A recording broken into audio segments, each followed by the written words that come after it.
It began with silence, so thick, so ancient. It hummed with the weight of forgotten stars. The trees grew in spirals, not circles. Their bark shimmered like moonlit water, and when the wind moved through them, it spoke in the language of things no longer living. This was not a forest of a single world, but a scene where worlds bled together, forgotten by time, untouched by map-makers, and veiled in veils far older than any sun. No birds flew here, and no roots drank from common earth. The forest between universes was not meant to be found. But someone had. She was not born of this place.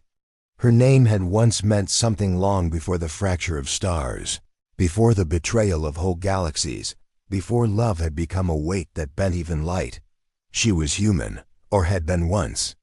Now, even the trees whispered her name, as if they didn't know whether to fear it or sing it.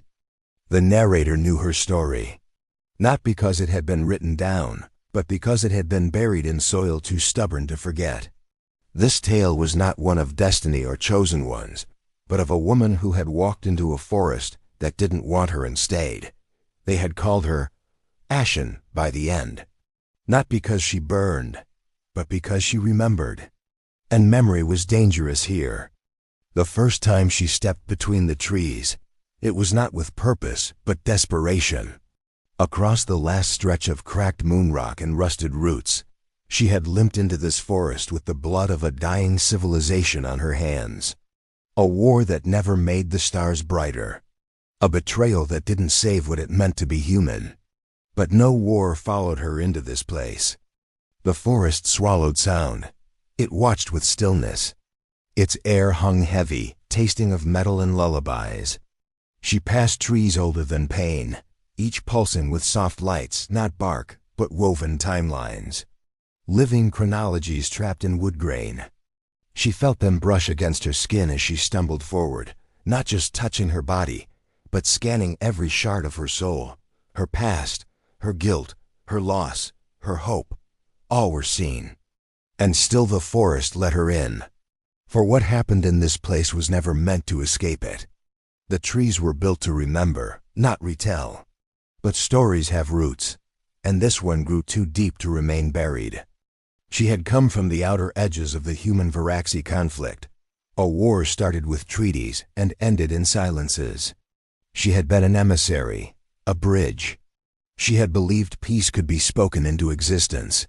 But when she returned to the station where her people waited, all she found were bones and static. No survivors. Only a single message etched into the walls in blood. It was never going to be enough. The forest gave her no answers, but it gave her something else. It gave her presence. Not a voice, not a god, but something beneath the soil that knew her name before she spoke it. She collapsed on the moss of a root that pulsed with warmth like the memory of fire. She hadn't slept in 4 days. In the final hour of war, no one had time for dreams. But now in this strange, timeless wood, she slept, and the forest dreamed with her. That is how it begins, not with fire or triumph, but with silence, and a woman lying beneath trees older than the concept of morning. A woman named Ashen.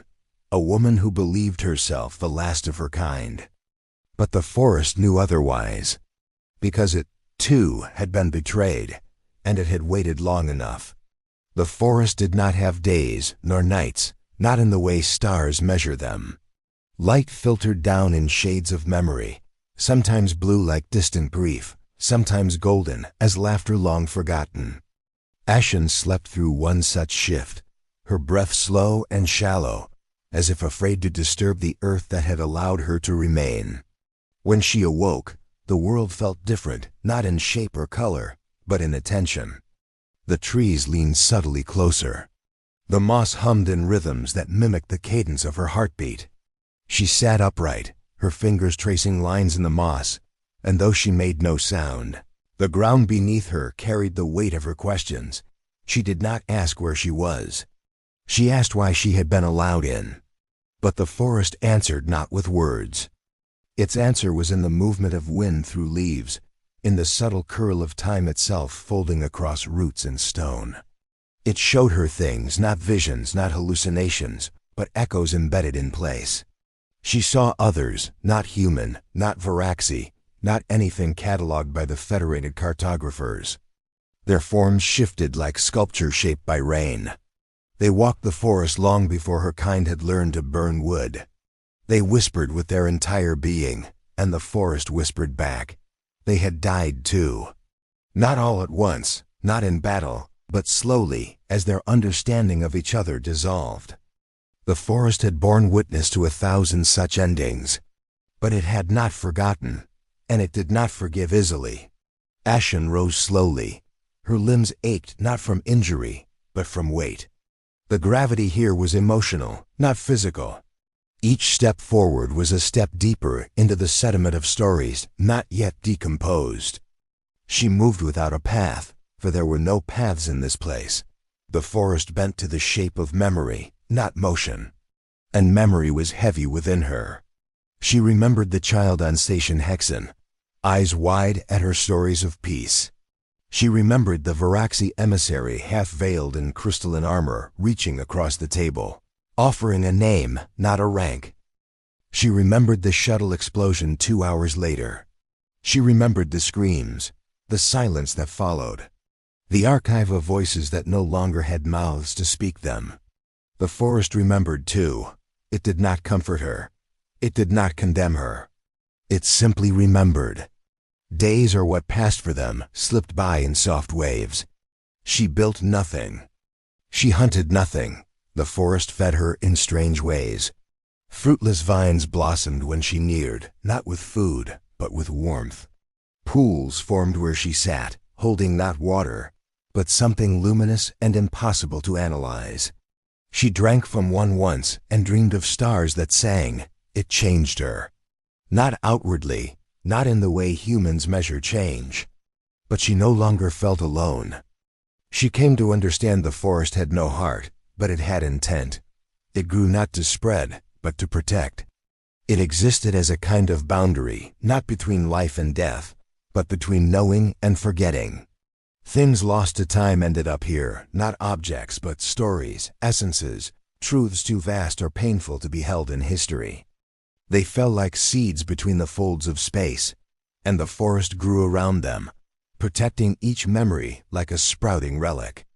She began to speak, though she knew the forest needed no sound. She spoke not to be heard, but to carve shape into the silence. She told the trees of her people not just their wars, but their poetry, their failures, their moments of kindness that no ledger recorded. She gave the forest names it had never known. She recited lullabies written in extinct dialects. She told the story of a brother who never came back from his final jump, but left her a folded star map made of paper, and the forest listened. Somewhere deeper within, something stirred. She did not seek it, but it was seeking her. She crossed places where the light bent backward, where her shadow stretched in directions impossible for her body to follow. She passed through fields of glass thorns that pulsed with the thoughts of those who'd once walked among them. She lay beneath trees that grew in spirals toward constellations that no longer existed. And always the sense of being watched. Not malevolently, not protectively, but with recognition. One day, if days could be trusted, she came upon a clearing she hadn't known she was moving toward. In its center stood a structure, not a building, not a ruin. It was a shape. Part monolith, part wound. A fracture in the world itself, wrapped in roots that glowed with unreadable script. She stepped closer. The air shifted, heavy, reverent. This was not the heart of the forest. This was its memory. The oldest one. She reached out. Not with her hand, but with the weight of everything she'd carried. Her loss, her failure, her hope. The forest reached back, not with roots, not with light, but with understanding. She collapsed, not in pain, but in release. The ground welcomed her like a grave. She did not die. But she stopped being who she had been. When she awoke, she was changed. The trees no longer whispered around her. They sang, softly, a music made of time itself, played in chords that resonated not in ears, but in the very fabric of self. She stood, not as an emissary, not as a survivor, but as a vessel, not possessed, not controlled, aligned. The forest had chosen her, not to carry its truth outward, but to be part of it. She had become a story too large to be spoken. And so she stayed.